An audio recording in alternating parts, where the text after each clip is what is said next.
دیکھیں کمانے کو زیادہ وقت دینا تو برا نہیں ہے، بشرطے کہ اپنی صحت کا خیال کیا جائے، یعنی اتنا نہ ٹائم لگایا جائے کہ وہ گدوں والی لائف ہو جائے اس کی یعنی پوری پوری راتیں جاگ رہا ہے اور نہ سونے کا ٹائم مل رہا ہے، اور رشتہ داروں کو وقت دینا، یہ چیزیں نکال کے اگر کمانے کو ٹائم دیتا ہے تو ٹائم دینا برا نہیں ہے، اس کو مقصد بنانا برا ہے۔ یعنی اگر آپ یہ سمجھتے ہیں کہ مجھے اللہ نے پیدا اس لیے کیا کہ میں پیسے کماؤں، تو یہ بہت بڑی بیوقوفی ہے، اس کا بہت نقصان ہے۔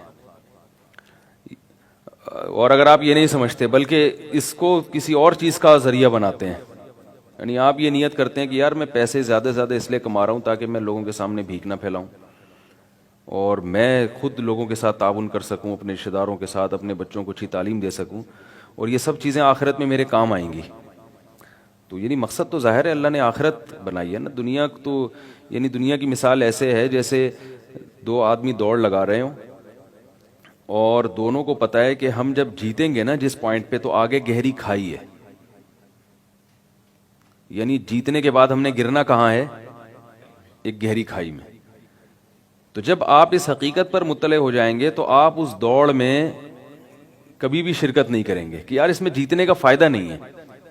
تو ہم جو دنیا میں ایک دوسرے سے آگے بڑھنے کی کوشش کر رہے ہیں نا، اس میں ہمیں یہ نہیں پتا کہ یہ جیتنے کے بعد قبر کا گڑھا ہے، یعنی ہم سے پہلے جو لوگ اس ریس میں جیتے ہیں، جو کروڑ پتی بن گئے اور ملکوں کے وزیر اعظم اور صدر بن گئے، تو گئے کہاں؟ وہ قبروں میں چلے گئے، ختم۔ فرعون سے زیادہ طاقتور بادشاہ نہیں آ سکتا، اور قارون سے زیادہ مالدار دنیا میں شاید کوئی آدمی پیدا نہیں ہو سکتا، جس کے بارے میں قرآن کہتا ہے کہ اس کے خزانوں کی چابیاں اونٹ لے کے چلا کرتے تھے۔ تو خزانے کتنے ہوں گے، سونے چاندی کے خزانے تھے اس کے پاس، تو کہاں گیا؟ وہ ختم ہو گیا، مر گیا۔ تو موت کو جب ہم سامنے رکھتے ہیں کہ بھائی جتنا بھی آگے نکل جاؤ، آنا کہاں ہے؟ قبر کے گڑھے میں آنا ہے۔ تو اس لیے مقصد وہ ہونا چاہیے جو آپ کا حقیقی فیوچر ہے، یعنی آپ نے دیکھا ہوگا نا کہ پیسہ بچائیے کل کام آئے گا، بینکوں پہ پہلے تو بہت لکھا ہوتا تھا، اب کا پتہ نہیں۔ اور عقل مند وہ ہے جو فیوچر کو دیکھ کے چلتا ہے۔ تو فیوچر اصل ہے کیا؟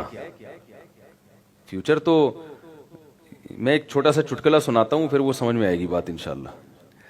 وہ ایک نوجوان نا سمندر کے کنارے لیٹا ہوا تھا اور سگریٹ کے کش، آپ نے تو سنا ہوگا، یہ سگریٹ کے کش لے رہا تھا، بڑے مزے سے پڑا ہوا ہے۔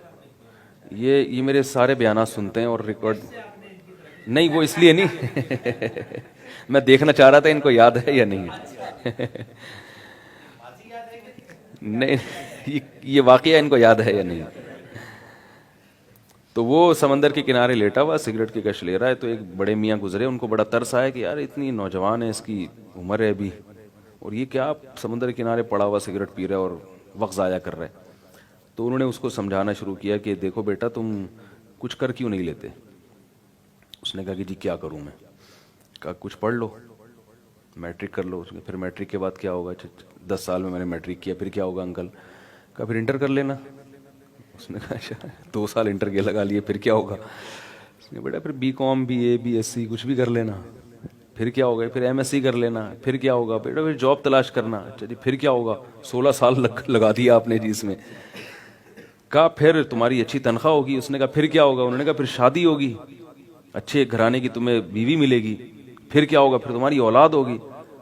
پھر کیا ہوگا؟ انہوں نے کہا پھر مزے کرنا۔ تو کہتے ابھی کیا کر رہا ہوں